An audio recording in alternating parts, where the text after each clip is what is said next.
Good morning, guys. Today we are moving to a new topic that is called Module 5. In Module 5, we are going to discuss about dynamic considerations.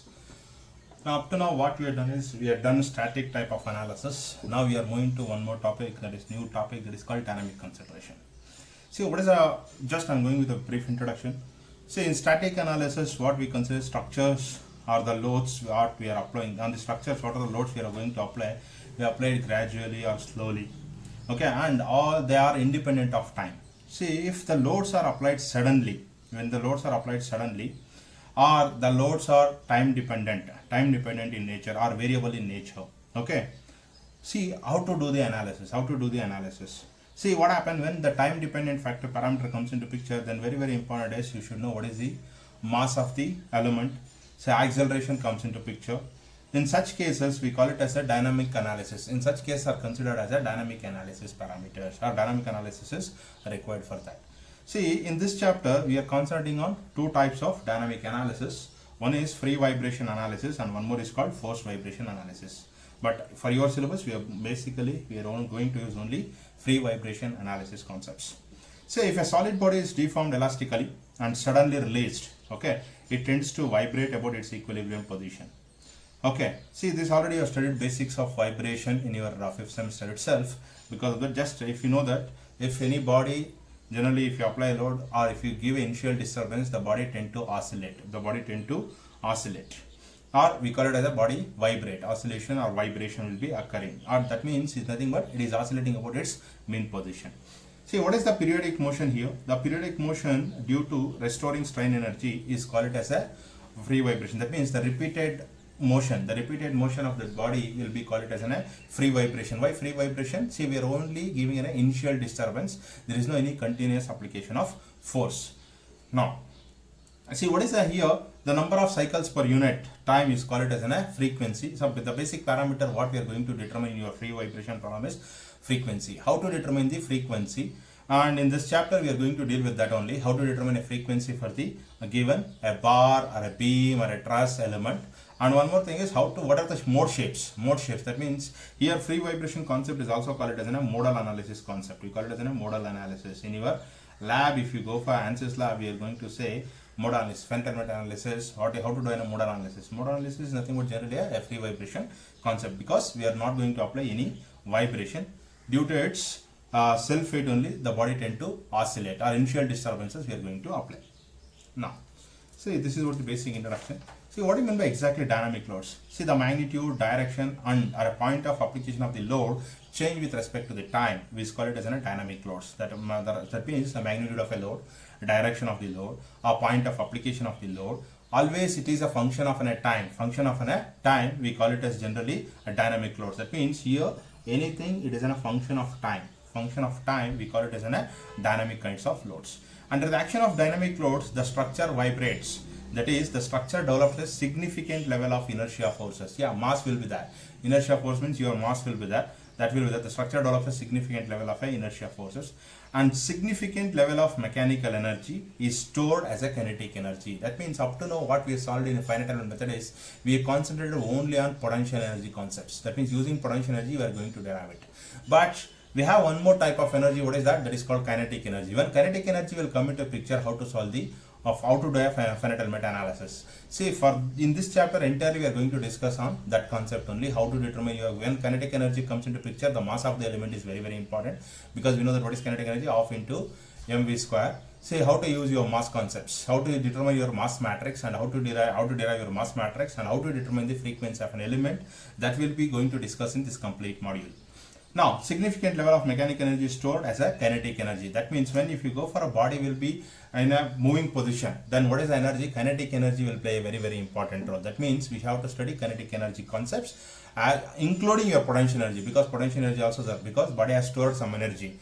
Now that energy has been, then what happened? The movement is provided for that. Now because of that, kinetic energy is generating. Now you have to study that concept in this chapter, the concept of both kinetic energy and potential energy. But initially we are going to derive all the equations related to kinetic energy.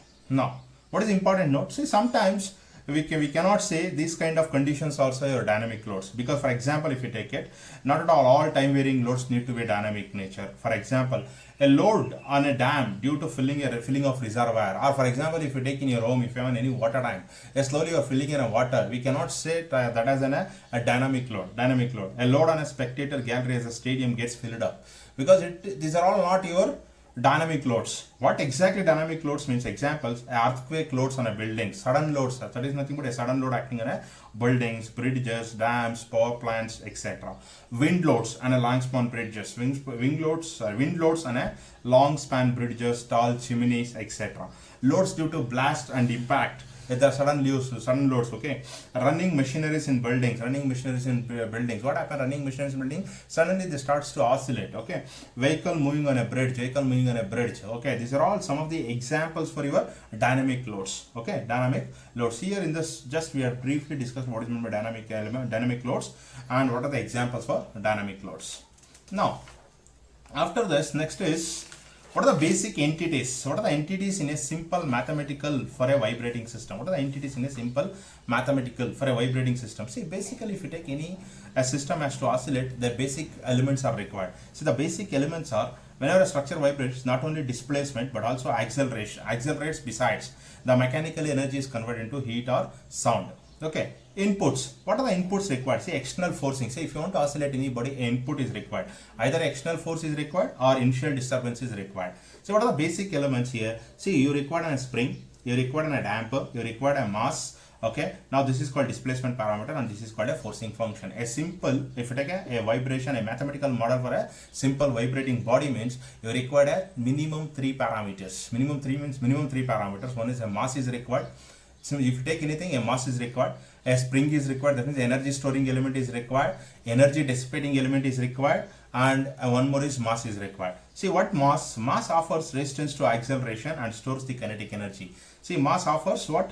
Resistance to acceleration and stores the kinetic energy. Generally we will write what is the kinetic energy of mv square, or we call it as sometimes in FEM words we use u as a function. Because of that I am using of mu dot square. Because why I am using mu dot square? U we used as a displacement function in FEM, correct? U we use as a displacement function, U or Q. Because of that I am used in terms of U. See, if U is displacement, what is the velocity? U dot of mu dot square. Force equals to m into u double dot. Similarly, see I had written here what is U, displacement, velocity and acceleration. If you go to damper, what is the damper function? Damper is it dissipates the energy. That means it dissipates the energy, means it reduces the vibrations. Okay, now what is the energy here? Of into cu dot square, or c into u dot. Already I had explained, because I not written what is u dot, all those things. What spring? Spring offers resistance to the displacement, and stores the potential energy. Stores potential energy. That is potential equation of into ku square, or of kx square, or ku square. You can write it kq square, you can write it like this. Then force. Force is required what? To create an initial disturbance or to apply an external forcing function. It acts as an external forcing function. Velocity. What is velocity? Velocity supplies a mechanical power. See, these are all the basic entities required for any mathematical vibrating body. Now if you take it here, what is the equation of motion generally? Already I think you are studying vibrations, you have derived this. What is the mathematical equation or equation of motion? Mx double dot Cx dot Kx is equals to F. Or if you write it in your mechanical words, that means what we have taken in this one, mu double dot Cu dot plus Ku is equals to F. This is what the basic equation. But in previous sections, what we have discussed, we are only concentrated on Ku is equals to F, or K into Q is equals to F. But in this chapter, what we are going to use it is, we will be using a mass matrix, using this function. What is the equation we are going to use? Mu double dot plus Ku equals to 0. That is, we are considering this as a free vibration equation. That means in this chapter, if you want to determine a frequency, we are going to use this equation. You know how to derive frequency, later we will discuss, but the basic equation is like this: mu double dot Ku is equals to 0, or we can call it the mx double dot plus Kx equals to 0. You know what is omega? Omega n equals square root of K by M. See, this is a concept what we are going to use. You may ask me why C and this one is not there, but in this chapter it is not required, because in your syllabus it is not there. Because of that, make your C will be equal to 0. Even I am taking forcing function will be equal to 0, because this unit basically focuses on free vibration concept. That means force will be 0. There is no any external force will be applied. Okay. Then after this, how to formulation for point mass and distributed mass. To formulate this, we have considered a spring. a simple spring mass system is considered. A simple spring mass system is considered. There is two masses m1, m2, k1, k2. Now take the displacement is x1, velocity is x1 dot, displacement is x2, and velocity is x2 dot. Now after this, say the concept, you know that a Lagrangian formulation concept is used using your Hamilton principle. Hamilton principle says that I is equals to t1 to t2, okay, L into dt. That means for any short interval of time with a difference in time, we are going to get this I is equals to t1 to t2 L into dt. What is L? L is nothing but t minus pi. What is t? T is called kinetic energy of the body. Pi is called potential energy of the body. Already you know how to determine potential energy function. Previously I discussed. Even you know that how to determine kinetic energy and potential energy for any spring mass system is given. Now L is expressed in terms of a generalized coordinates, generalized variables. What are generalized variables? x1, x2, x3, xn, x1 dot, x2 dot, x3 dot, xn dot. You know what is x1, x2, x3 displacement. x1 dot, x2 dot, x3 dot are called as a velocity. Now x1 dot means what? dx1 by dt. You know what is dt? That means velocity means what? dx by dt. Like that we have written this. Now that is if you differentiate with respect to this d by dt of, that means whatever the equation is given, dl of dlxi dot minus dl of dlxi.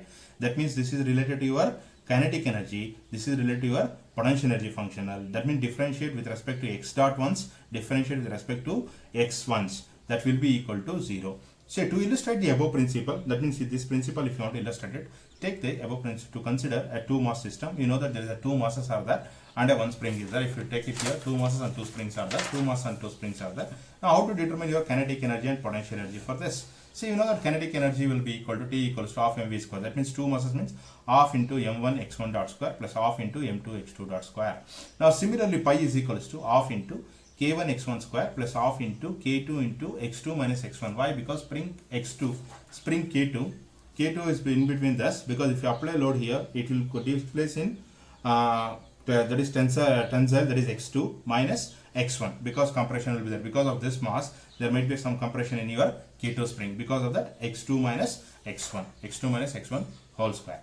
Now if you use this, using this L equals to t minus pi, if you apply the principle, you are going to get an equation. This equation, if you are going to solve, if you solve with this equation, that means if you differentiate these two, you are going to get an equation 0 equals to m1 x1 double dot plus k1 into x1 minus k2 into x2 minus x1. Similarly, if you differentiate the second equation, that means with respect to x2 parameters. See, because two parameters are there, one is x1 parameter, one is x2 parameter. Now if you use x2 parameter, if you solve it, you are going to get an equation like this. Okay, m2 x2 double dot plus k2 into x2 minus x1. Now, if you combine both the equations, you are going to get m1 0. That means first equation is there. If you observe first equation, m1 x1 double dot plus 0 into x2 double dot plus k1 k2 into x1 minus k2 into x2 will be equal to 0.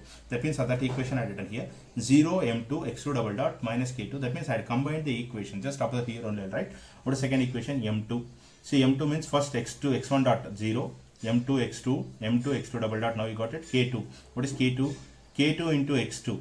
See, what is this? Minus k2, first x1 is there, k2 into x1 is there, minus k2 into x1, next plus k2 into x2 is equals to 0. So, whatever the equation is given, I have written in the form of a matrix. Okay, this is the equation. Now, if you simply observe this is mx double dot kx is equals to 0. That means m equals to mass matrix, k equals to stiffness matrix, x double dot is acceleration, and velocity equals to x dot equals to velocity, x equals to displacement. Now this is how we have formulated the equation. That means if you want to solve any problem, you require equation in the form of a mx double dot plus kx equals to 0. So in next class we are going to discuss about how to determine your mass matrix, or initially what is the requirements for mass matrix we will determine. Then later we will go for determining your mass matrix concept. Thank you.